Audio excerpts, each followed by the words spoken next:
প্রিয় ছাত্রছাত্রীরা, তোমাদের সকলকে সুব্রত স্যারের ভূগোল ক্লাসে আবার স্বাগত জানাই।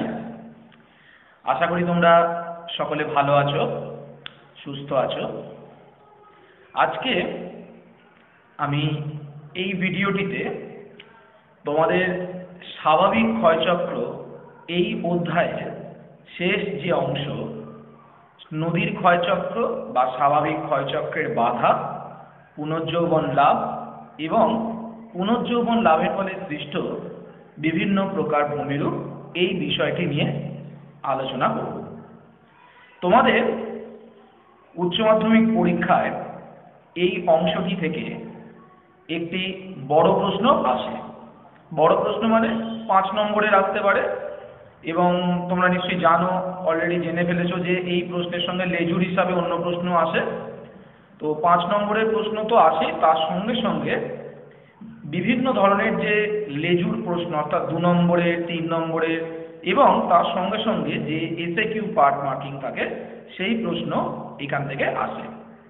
তাহলে চলো শুরু করা যাক আজকের ভিডিও, নদীর ক্ষয়চক্রের বাধা বা স্বাভাবিক ক্ষয়চক্রের বাধা এবং তার সঙ্গে সংশ্লিষ্ট বিভিন্ন ভূমিরূপ।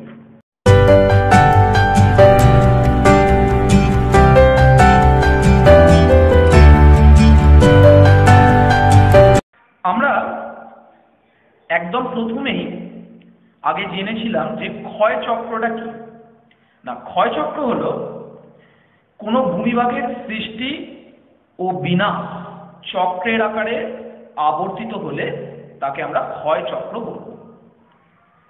স্যার উইলিয়াম মরিস ডেভিস, বা যাকে আমরা WM ডেভিস বলি, এই উইলিয়াম মরিস ডেভিস প্রথম এই ক্ষয়চক্র সম্পর্কে একটা সরলীকৃত তত্ত্ব আমাদের সামনে প্রদান করেছিলেন।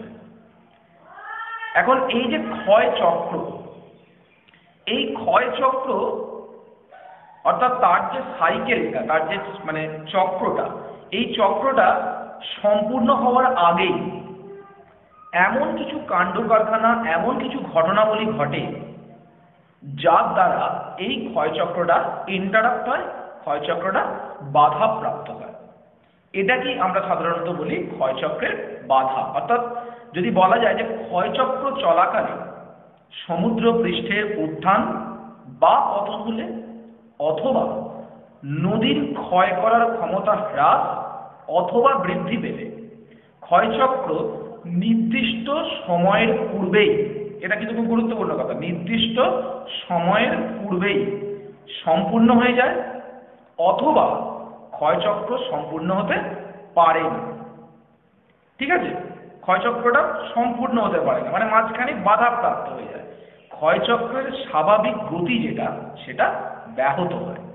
ক্ষয়চক্রের যে এইরূপ অবস্থা, এটাকে বলা হয় স্বাভাবিক ক্ষয়চক্রের ব্যাঘাত বা বিঘ্ন। এটা তোমাদের পরীক্ষায় 2 নম্বরের প্রশ্ন অথবা 1 নম্বরের এসএকিউ প্রশ্ন হিসাবে এসে থাকে। এখন আমরা জেনে নেব যে এই যে ক্ষয়চক্রটা, ঠিক আছে, এই যে ক্ষয়চক্রের যে বাধাটা, এটা হচ্ছে কেন, কি কারণে হচ্ছে। ক্ষয়চক্রের বাধা জন্য যে প্রথম দায়ী, সেটাকে বলা হয় পুনর্যৌবন লাভ বা রেজুমিনেশন। এটা কিন্তু মাথায় রাখবে, ক্ষয়চক্রের বাধার জন্য যে পদ্ধতি বা যে ঘটনাটি দায়ী, তাকে বলা হয় সাধারণত পুনর্যৌবন লাভ। এখন আমরা এখানে একটা কনসেপ্ট ক্লিয়ার করে নেব। আমাদের যে টেক্সট বইগুলো রয়েছে, এখানে কিন্তু দুটো কথা প্রায় বলা থাকে। কখনো দেখবে বলা থাকে নদীর পুনর্যৌবন লাভ, আবার কখনো বলা থাকে ভূমিরূপের পুনর্যৌবন লাভ। তো এই যে নদীর পুনর্যৌবন লাভ কি, ভূমিরূপের পুনর্যৌবন লাভ কি, এটা আগে আমরা একটুখানি ক্লিয়ার করে নিই। দেখো, আমি এখানে স্লাইডে দেখিয়েছি যে পুনর্যৌবন লাভ প্রধানত দুভাবে করতে পারে। একটা হচ্ছে নদীর পুনর্যৌবন লাভের ফলে, একটি ভূমিরূপের পুনর্যৌবন লাভের ফলে। ওকে, তো পুনর্যৌবন লাভটা কি বলা যায়, দেখো যে প্রথমে নদীর পুনর্যৌবন লাভ, সমুদ্রপৃষ্ঠের পতন ঘটলে, কোনো কারণে যে আমাদের যে সি লেভেল, সমুদ্রের যে লেভেলটা, সেটা যদি পতন ঘটে, অর্থাৎ সমুদ্র তলদেশটা, সমুদ্র লেভেলটা যদি নিচের দিকে নেমে যায়, অথবা ভূ আলোড়নের ফলে ভূমিরূপের উচ্চতা যদি বেড়ে যায়, অর্থাৎ উচ্চতাটা যদি বেড়ে যায়, তাহলে কি হবে? নদীর ক্ষয় করার ক্ষমতা বৃদ্ধি পাবে। স্বাভাবিকভাবে তাই হবে যে একটা পর্যায়িত ঢাল বরাবর নদী উচ্চভূমি থেকে দীর্ঘ পথ অতিক্রম করে সমুদ্রে পতিত হয়। তো এই সুদীর্ঘ প্রবাহ পথে যদি এইরকম কোনো ঘটনা ঘটে যে সমুদ্র তলটা নেমে গেল অথবা ভূমিরূপটা উঠে গেল যে কোনো একটা কারণে, তাহলে যে পর্যায়িত যে ঢালটা, সেই ঢালটার পরিবর্তন ঘটবে, ফলে নদীর যৌবন অবস্থা প্রাপ্ত হবে। এটাকে বলা হচ্ছে নদীর পুনর্যৌবন লাভ। আর ভূমিরূপের পুনর্যৌবন লাভটা কি না, ক্ষয়কাজের ক্ষমতা বৃদ্ধি পেলেই, কার না নদীর, তাহলে ক্ষয়কাজের ক্ষমতা বৃদ্ধি পেলে নদী তখন নতুন উদ্যম নিয়ে নিম্নক্ষয় করতে পারে। কেন ক্ষয় করার ক্ষমতা বাড়বে? ভূমিরূপের পরিবর্তন ঘটলে, যে উত্থান পতন ঘটলে নতুন উদ্যম নিয়ে নিম্নক্ষয় শুরু করে। এর ফলে আগের ক্ষয়চক্রের মাধ্যমে সৃষ্ট সমপ্রায় ভূমির ওপর নতুন করে আবার যৌবন অবস্থার ভূমিরূপ তৈরি হতে থাকে। একে ভূমিরূপের পুনর্যৌবন লাভ করে। তাহলে দেখো, একটা ক্ষয়চক্র ধরো সাপোজ একদম শেষ পর্যায়ে পৌঁছে গেছে, অর্থাৎ সমপ্রায় ভূমিতে পরিণত হওয়ার অবস্থায় চলে গেছে। আমরা জানি যে একদম বার্ধক্য অবস্থায় সমপ্রায় ভূমি সাধারণত তৈরি হয়। তো এখন এই সমপ্রায় ভূমিতে চলে আসার মুহূর্তে কোনো কারণে একটা নদীর ধরো পুনর্যৌবন প্রাপ্তি ঘটল, তাহলে নদী যেটা ওই সমপ্রায় ভূমির ওপর দিয়ে প্রবাহিত হচ্ছিল, সে কি করবে? ওই সমপ্রায় ভূমিকে আগের মতন অর্থাৎ যৌবন অবস্থার মতন পুনরায় তৈরি করবে। তাহলে কি হলো? নদীর সাথে সাথে ওই সমপ্রায় ভূমিটা যেটা বার্ধক্য অবস্থায় পরিণত হয়েছিল তারও পুনর্যৌবন প্রাপ্তি ঘটবে। এটাকে বলা হয় ভূমিরূপের পুনর্যৌবন লাভ। ওকে, এবার দেখো আমরা যেটা শুরু করব সেটি হলো যে পুনর্যৌবন লাভ। এই পুনর্যৌবন লাভ কত রকম ভাবে ঘটে? পুনর্যৌবন লাভ প্রধানত দেখো স্লাইডটাতে আমি দেখাচ্ছি, দেখো 3 ভাবে হতে পারে। একটা হচ্ছে গতিময় পুনর্যৌবন লাভ, দ্বিতীয় ইউস্ট্যাটিক পুনর্যৌবন লাভ, এবং তৃতীয় কি না স্থিতিশীল পুনর্যৌবন লাভ। ওকে, এবার আমি একটা একটা করে এই পুনর্যৌবন লাভগুলো একটু বিশ্লেষণ করছি, আশা করি তোমরা বুঝতে পারবে। প্রথম দেখো যেটা বলছি সেটা হচ্ছে গতিময় পুনর্যৌবন লাভ, যেটাকে আমরা বলতে পারি ডায়নামিক রেজুভিনেশন। কিভাবে ঘটে এই গতিময় পুনর্যৌবন লাভটা একটুখানি বিশ্লেষণ করে নিই। না, মহীভাবক এবং গিরিজনী এই আলোড়ন সম্পর্কে আমরা সকলেই প্রায় অবহিত। এই মহীভাবক এবং গিরিজনী আলোড়নের ফলে হেলে অথবা বেঁকে, হেলে অথবা বেঁকে কথাটা কেন বলছি পরে বুঝতে পারবে। হেলে অথবা বেঁকে উত্থিত হয়ে ভূমিভাগের যদি উচ্চতা বৃদ্ধি পায়, তাহলে কি হয় না নদীর গতিপথের ঢালটা বেড়ে যায়। অর্থাৎ একটা ভূমিরূপের হেলে উত্থিত হলো, বেঁকে উত্থিত হলো, তাহলে কি হলো যে ভূমিরূপের যে নদীর যে ঢালটা সেটা বেড়ে গেল। ভূমির ঢাল বাড়লে নদীর কি হবে না নদীর গতিপথের ঢাল বেড়ে যাবে। এর ফলে কি হয়, সাধারণভাবে যেটা হতে পারে যে নদীর গতিবেগটা বৃদ্ধিপ্রাপ্ত হয় এবং নদী নতুন করে নিম্নক্ষয় বেশি করে করতে থাকে। এইভাবে পুনরুত্থিত ভূভাগটির পুনর্যৌবন লাভ ঘটে। একে গতিময় পুনর্যৌবন লাভ ঘটে। ওকে, তাহলে এখানে গতিময় বা ডায়নামিক রেজুভিনেশন এটার মানেটা কি আমরা নিশ্চয়ই বুঝতে পারলাম, যে মহীভাবক এবং গিরিজনী আলোড়নের ফলে ভূমিভাগের উত্থানের কারণে যে পুনর্যৌবন লাভ করছে তাকে বলা হচ্ছে গতিময় পুনর্যৌবন লাভ। দ্বিতীয় যে দেখো পুনর্যৌবন লাভটার কথা বলা হচ্ছে সেটা হচ্ছে ইউস্ট্যাটিক পুনর্যৌবন লাভ। স্লাইডটার দিকে লক্ষ্য করো যে ইউস্ট্যাটিক পুনর্যৌবন লাভ। ইউস্ট্যাটিক পুনর্যৌবন লাভ বিষয়টা কি না, এটা পুরোপুরি কিন্তু জড়িত সমুদ্র পৃষ্ঠের উত্থান এবং পতনজনিত কারণে। প্রথমটা দেখো, এখানে আমি সংজ্ঞাটা বলেছি যে সমুদ্র পৃষ্ঠের অবনমনের জন্য যে পুনর্যৌবন লাভ ঘটে তাকে ইউস্ট্যাটিক পুনর্যৌবন লাভ বলে। এখানে কিন্তু আমাদের প্রশ্ন আসে পরীক্ষায় যে ইউস্ট্যাটিক পুনর্যৌবন লাভ কাকে বলে, বা সমুদ্র পৃষ্ঠের অবনমনের সঙ্গে যুক্ত পুনর্যৌবন লাভকে কি বলে। তখন আমাদের উত্তর হবে ওটা ইউস্ট্যাটিক পুনর্যৌবন লাভ। ওকে, তো এই ইউস্ট্যাটিক পুনর্যৌবন লাভ প্রধানত দুভাবে ঘটতে পারে। কিভাবে? একটি হচ্ছে ভূ আলোড়নের কারণে এবং একটি হিমযুগের কারণে বা হিমবাহের কারণে। ভূ আলোড়নের ফলে কি হতে পারে না ভূ আলোড়নের ফলে সমুদ্র বক্ষ যদি অবনমিত হয় তাহলে সমুদ্রের জল ধারণ ক্ষমতা বেড়ে যাবে। মানে ধরো এটা একটা ধরো তোমার যদি স্বাভাবিক পৃষ্ঠ হয় এবং সি লেভেল, এটা যদি ধরো সমুদ্র বক্ষটা যদি নিচের দিকে নেমে যায় তাহলে সমুদ্রের যে জল ধারণ ক্ষমতা ক্যারিং ক্যাপাসিটি সেটা বেড়ে যাবে। ফলে কি হয় না উচ্চতা সমুদ্রপৃষ্ঠের সপক্ষে তখন ভূমির উচ্চতা বেড়ে যায় বলে নদীর তখন নিম্নক্ষয় করার মাত্রাটা বেড়ে যায়। ঠিক আছে, অর্থাৎ তখন ঢালটা অর্থাৎ সমুদ্রের বক্ষের সঙ্গে ভূমিরূপের যে ঢাল এটা কিন্তু অনেকটা আপ অ্যান্ড ডাউন হয়ে যায়। ফলে নদীর সঙ্গে ঢালটা বেড়ে যাওয়ার কারণে নিম্নক্ষয় বেশি করে। এটাকে বলা হচ্ছে সাধারণত ভূ আলোড়ন জনিত ইউস্ট্যাটিক পুনর্যৌবন লাভ। এটাকে আবার একটা অন্য নামেও ডাকা হয়। দেখো এখানে আমি ইয়েলো কালার দিয়ে এটাকে ইন্ডিকেট করেছি, এটা পরীক্ষায় প্রশ্ন আছে, ভূমি বা বিপর্যয় জনিত পুনর্যৌবন লাভ। ওকে, এটা প্রশ্ন আছে।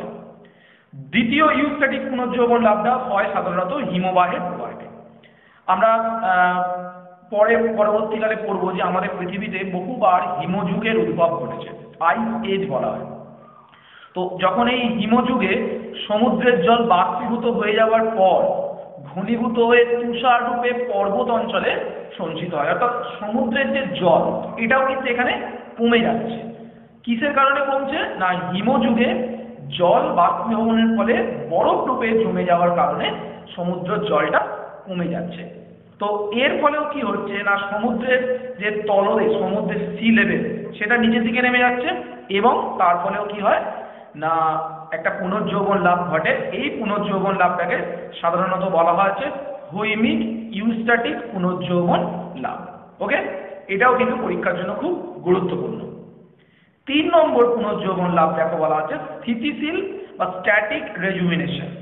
স্থিতিশীল কথাটার মধ্যে দিয়ে বোঝা যাচ্ছে যে এটা স্থিতিশীল কিভাবে হচ্ছে না সমুদ্রপৃষ্ঠের অবনমন বা ভূমিভাগের উত্থান ছাড়া অন্য কোনো প্রাকৃতিক কারণে নদীর নিম্নক্ষয় করার ক্ষমতা বেড়ে গেলে, মানে আগের যে দুটো বললাম যে ভূমিরূপের উত্থান এবং তার সঙ্গে সঙ্গে যেটা আসছে যে সমুদ্রপৃষ্ঠের অবনমন, এই দুটো বাদে অন্য কোনো কারণে যদি পুনর্যৌবন প্রাপ্তি ঘটে নদী এবং ভূমিরূপে তখন সেটাকে আমরা বলবো স্থিতিশীল পুনর্যৌবন লাভ।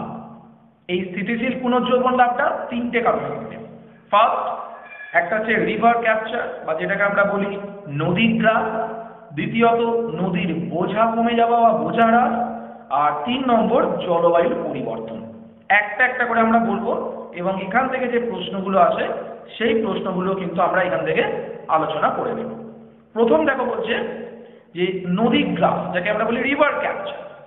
এখন এই নদী গ্রাসটা কি না গ্রাস মানে কাউকে দখল করে নেওয়া, এটা অর্থে নদী গ্রাস কথাটা আমরা সাধারণত ব্যবহার করে থাকি। যখন কোনো শক্তিশালী নদী পার্বত্য অঞ্চলে তো বা এমনি আমাদের বিভিন্ন জায়গাতে যখন কারো দুটো নদী প্রবাহিত হচ্ছে তার মধ্যে দেখা যায় যে কোনো একটা নদীর ক্ষমতা বেশি কোনো একটা নদীর ক্ষমতা কম। যার ক্ষমতা বেশি তাকে আমরা বলি শক্তিশালী নদী, যার ক্ষমতা কম তাকে দুর্বল নদী।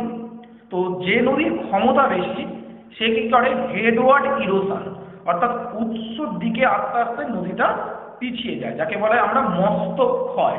নদীটা আস্তে আস্তে আস্তে আস্তে একটু একটু একটু করে পিছিয়ে যায়, ক্ষয় করে, মানে আজকে নদীটা এখানে আছে ক্ষয় করলো একটু করে পিছিয়ে যায় নদীটা। তো এইরকম মস্তক ক্ষয়ের মাধ্যমে যখন দুর্বল নদীকে গ্রাস করে নেয় তখন তাকে আমরা বলি কি না নদী গ্রাস। এই নদী গ্রাসের মাধ্যমে কোনো একটা নদীতে জলপ্রবাহের পরিমাণ বাড়তে পারে, সেই নদীটার ক্ষমতা বৃদ্ধি পেতে পারে।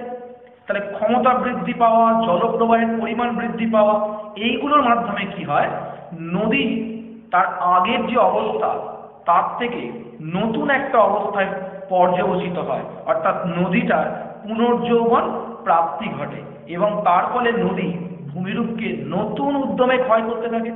ঠিক আছে, 2 নম্বর দেখো যেটা বলা হচ্ছে নদীর বোঝা কমে যাওয়া। নদী প্রচুর পরিমাণে তার সুদীর্ঘ প্রবাহ পথে পলি বহন করে নিয়ে আসে। কোনো কারণে দেখা যাচ্ছে যে নদী তার বোঝাটা কমে গেল। নদীর বোঝা কমে গেলে কি হবে না আমাদের মাথার ওপর যদি 10টা ইট চাপিয়ে দিয়ে বলা হয় ছুটতে, তাহলে আমরা সেই অবস্থায় যত না দ্রুত ছুটতে পারবো, আমাদের মাথায় কোনো কিছু বোঝা না থাকলে আমরা আরও বেশি জোরে দৌড়াতে পারবো। এখানেও ঠিক তাই হয়, নদীর বোঝা কমে গেলে নদী কি করতে পারে না নতুন উদ্যমে আরও বেশি গতিতে প্রবাহিত হয়, ফলে নদীটার তখন পুনর্জীবন প্রাপ্তি ঘটতে পারে। আর 3 নম্বর যেটা বলা হচ্ছে জলবায়ু পরিবর্তন। জলবায়ু পরিবর্তনের ফলে দেখা যাচ্ছে কোনো জায়গাতে হয়তো প্রচুর বৃষ্টিপাত, নদীতে হঠাৎ করে আনওয়ান্টেড মানে জল প্রবাহিত চলে এলো, তার ফলে কি হচ্ছে নদীর তার যে ক্ষয় করার ক্ষমতা পূর্বের তুলনায় আরো বেড়ে যাবে, তাহলে এর ফলেও কিন্তু নদী তার পুনর্জীবন প্রাপ্তি ঘটতে পারে। তাহলে আমরা এখানে 3টে স্থিতিশীল পুনর্জীবন প্রাপ্তির ঘটনা বললাম, একটা নদী যেটা হচ্ছে নদীর গ্রাস, নদীর বোঝা হ্রাস আর জলবায়ু পরিবর্তন। এর মধ্যে নদীর গ্রাস তোমাদের পরীক্ষায় কিন্তু শর্ট প্রশ্ন আসে, নদীর গ্রাস কাকে বলে? ওকে, তাহলে এই গেল স্বাভাবিক ক্ষয়চক্রের বাধা। আমরা ভিডিওর দ্বিতীয় পর্বে আসছি। এখানে আমরা যেটা পড়ব না পুনর্জীবন লাভের ফলে সৃষ্ট বিভিন্ন প্রকার ভূমিরূপ। এটা তোমাদের পরীক্ষায় একটা 4 অথবা 5 নম্বরের প্রশ্ন আছে, চিত্র ও উদাহরণ সহ নদীর পুনর্জীবন লাভের ফলে সৃষ্ট বিভিন্ন প্রকার ভূমিরূপগুলি সম্পর্কে আলোচনা করো।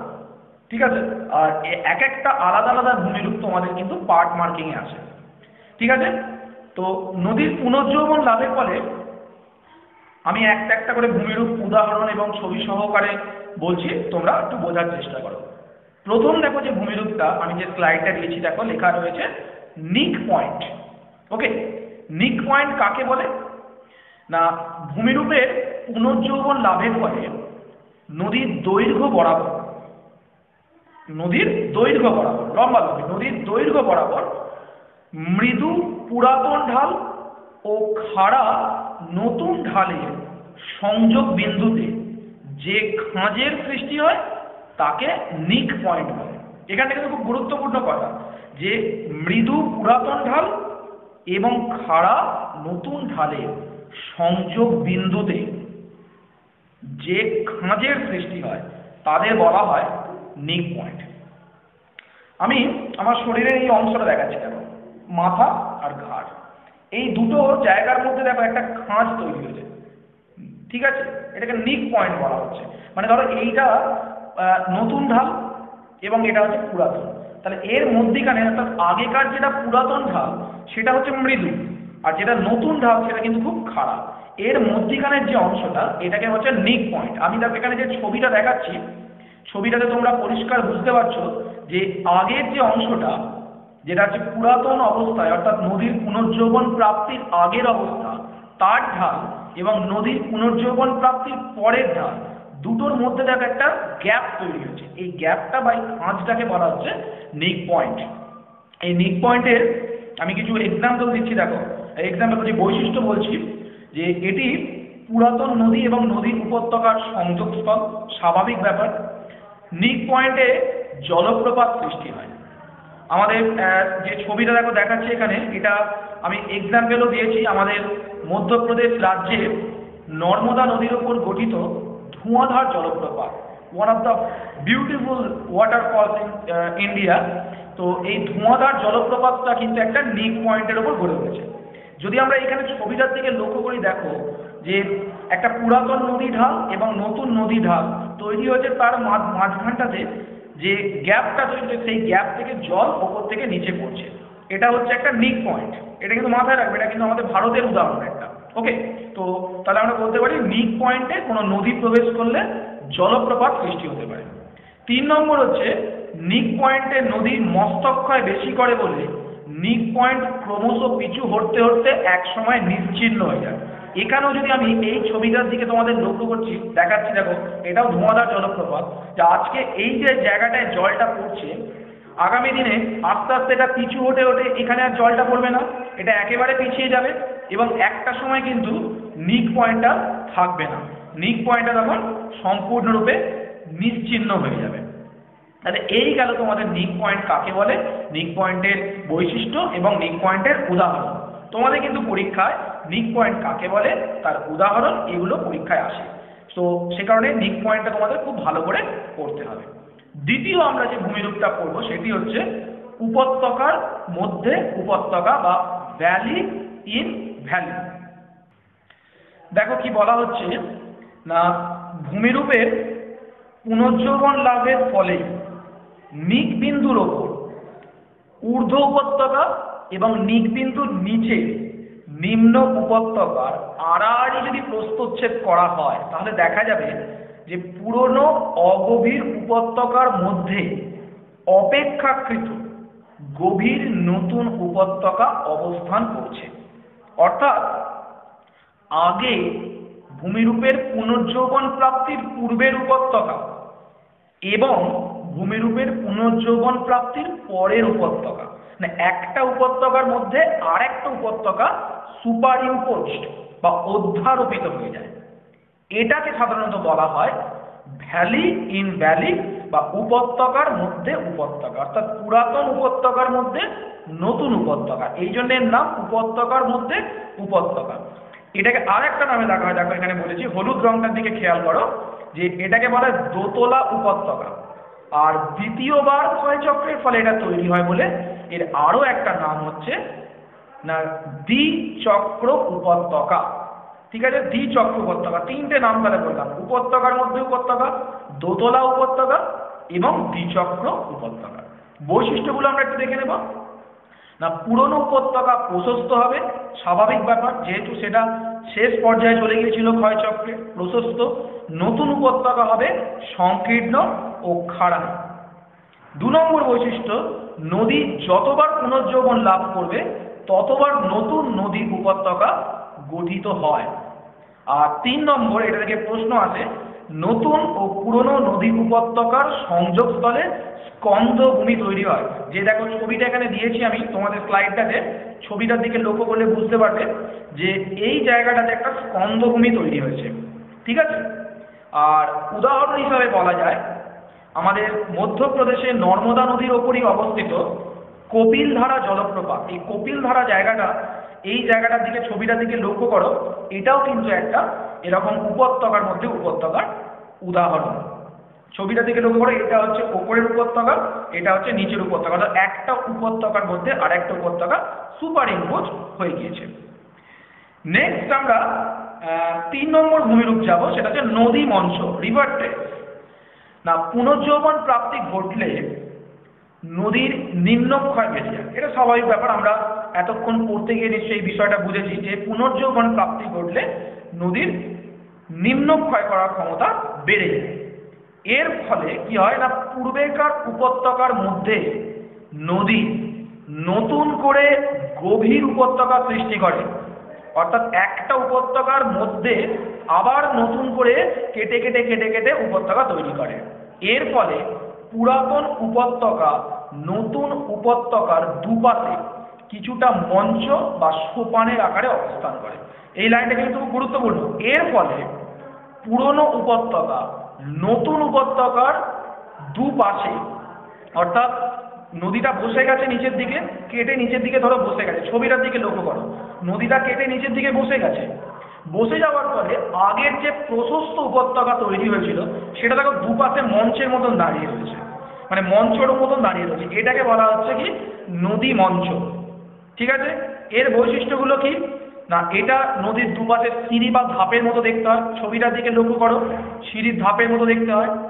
একাধিক ক্ষয় সমন্বিত অঞ্চলে একাধিক নদী মঞ্চ গঠিত হয়। নিচের নদী মঞ্চটি ওপরের নদী মঞ্চের তুলনায় অপেক্ষাকৃত নবীন। এবার দেখো নদী মঞ্চের শ্রেণী বিভাগ রয়েছে, বিভিন্ন প্রকারের নদী মঞ্চ দেখা যায়। একটাকে দেখো বলা হচ্ছে যুগল নদী মঞ্চ, দ্বিতীয়টা অযুগল নদী মঞ্চ, তৃতীয় পলল নদী মঞ্চ। কোনো নদী ধরো যদি পলি দিয়ে তৈরি হয় নদী মঞ্চটা, সেটাকে বলে পলল নদী মঞ্চ। প্রস্তর সজ্জা নদী মঞ্চ, মানে কোনো নদী মঞ্চ পলি নয় শিলাখণ্ড দ্বারা তৈরি হয়েছে, সেটাকে বলা হচ্ছে প্রস্তর সজ্জা নদী মঞ্চ। ওকে, নেক্সট দেখো যে ভূমিরূপটা কর্তিত বা খোদিত নদীবাঁক। কর্তিত বা খোদিত নদীবাঁককে ইংরেজিতে বলা হয় ইনসাইড মিয়েন্ডার। কি হয় না সাধারণত স্লাইডটা থেকে লক্ষ্য করো, যেটা হলুদ কালার দিয়ে দেখো স্লাইডটা দেখানো রয়েছে, সাধারণত পরিণত ও বার্ধক্য পর্যায়ে নদী অত্যন্ত এঁকে বেঁকে প্রবাহিত হয়। আমরা জানি বার্ধক্য পর্যায়ে নদীর মিয়েন্ডার পাথ লক্ষ্য করা যায়। এই অবস্থায় পুনর্যৌবন লাভ হলে বাঁকের মধ্যে নদী উলম্বভাবে কেটে বসে যায়, অর্থাৎ নদীটা এঁকে বেঁকে যাচ্ছিল, ছবিটার দিকে লক্ষ্য করো, এঁকে বেঁকে যাচ্ছিল, কেটে নিচের দিকে বসে গেল।